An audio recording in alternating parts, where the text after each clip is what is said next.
Star Plus's popular show Pardes Mera will witness a high point in the upcoming days when Raghav will save Naina from a blizzard accident. Oh my god.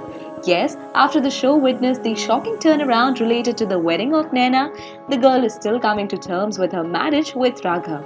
The major accident will happen when Naina will get mighty angry over Raghav and in a fit of rage will enter the barricaded danger area. According to reports, Naina and Raghav would be having breakfast outside, when Naina will witness a confrontation sequence between Raghav and Veer.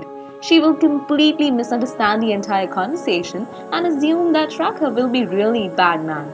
An upset Naina will walk in anger and will unknowingly enter the barricaded area declared with a blizzard warning. The sequence ahead will be enthralling one, is what we hear. Raghav will daringly enter the blizzard area and try saving Naina. Will Raghav be successful in saving her? Only the time will tell. Till then, what do you feel on the story? Leave your comments below. And for more television updates, subscribe our channel TV Prime Time.